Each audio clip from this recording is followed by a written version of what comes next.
there, this is Dr. Courtney Griffin coming to you from Highland Veterinary Center to answer some of your questions about cancer in dogs. Dr. Griffin, what are the most common types of cancer that you see in the clinic?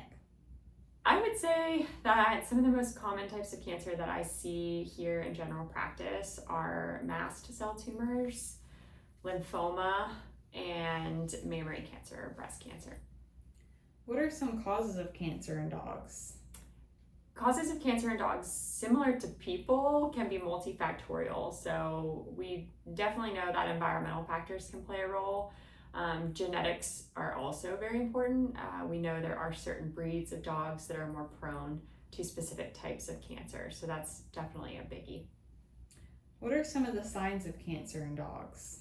Signs of cancer in dogs depend on the type of cancer that they're experiencing.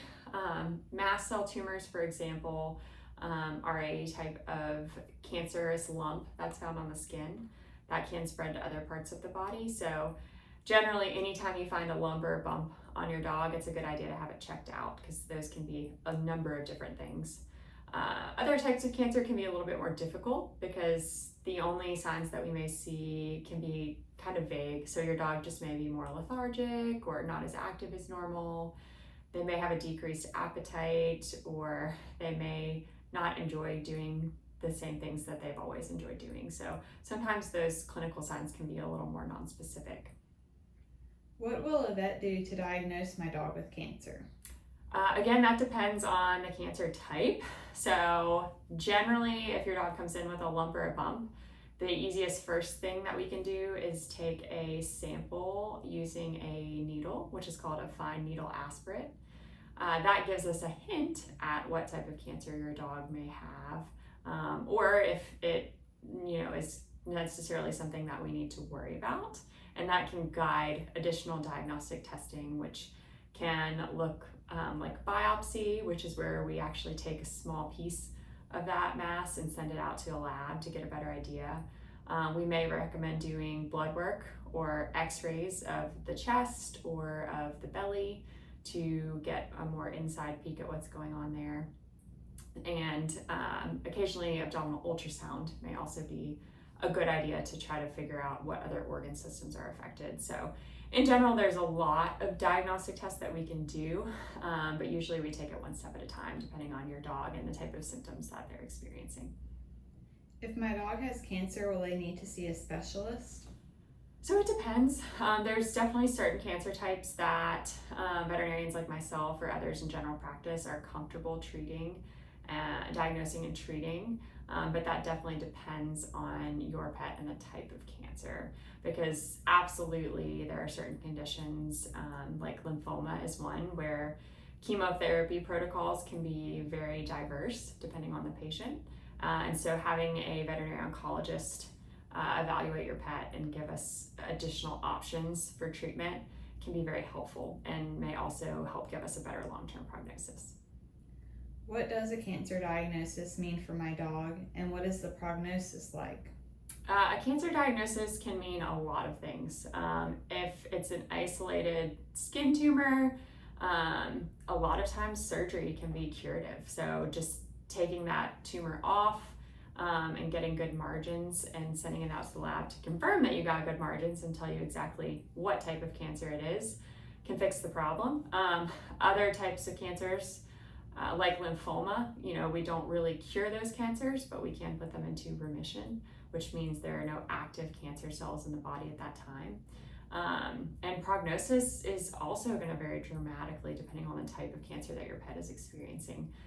So like I said, those tumors that we can surgically remove and treat your pet, those guys generally have a better long-term prognosis. Other cancers like lymphoma or carcinoma or other types can shorten your dog's normal lifespan depending on how they respond to treatment. What should I do if I notice any new lumps and bumps on my dog? Any new lumps and bumps, we've said a couple times already, get them checked out. A lot of times it's easy to say, oh, it's nothing, or it's soft and squishy, don't worry about it. But unfortunately, a lot of types of cancer can masquerade as seemingly innocent lumps and bumps. So it's always better to err on the side of caution and just have have the fun needle aspirate done so that your veterinarian can tell you if it's something that we need to worry about or not. Is cancer treatment painful for dogs, and will I need to have them undergo chemotherapy? So certain types of cancer definitely benefit from chemotherapy protocols. Those run the gamut. There's a ton of different types of chemotherapy drugs and medications out there. In general, dogs handle chemotherapy better than people. So I think, if you know someone or in your life who's undergone cancer treatment, chemotherapy can be really tough. But luckily, dogs seem to be a little more resilient. Certainly, we see things like gastrointestinal signs, lethargy, and they can affect things like the number of red blood cells or white blood cells, which are things that we're monitoring using blood work during their treatment. Generally, I would say it's not necessarily painful, but we do see certain side effects depending on the type of medications they're receiving. What side effects can be caused by cancer treatment for dogs? So chemotherapy treatment can cause gastrointestinal signs. Generally, I would say that's the most common, and then there's certain chemotherapy medications that are going to affect your dog's cells and at the blood level. So those are white blood cells, which if white blood cells get really low, they can make your dog prone to having secondary infections. So you have to be a little bit more cautious with where they're going and what they're doing. Chemotherapy medications can be oral, they can be injectable. So it also kind of depends on what route they're receiving these medications. But in general, side effects are typically pretty manageable with like sometimes anti-nausea medications or pain medications if there's a little pain around the injection site. So yeah. What should I do if my dog's cancer progresses or recurs? That depends on how severe your dog's symptoms are, and again, what type of cancer we're treating. So it is common, in certain cancer types for us to go into remission or be able to get your pet into remission for a certain period of time. And then we do see those signs come back.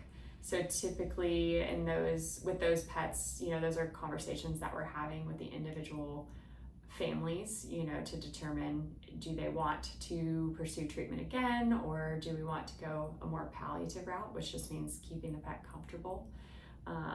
So that can go a number of different ways depending on what your individual goals are and the comfort level of your pet.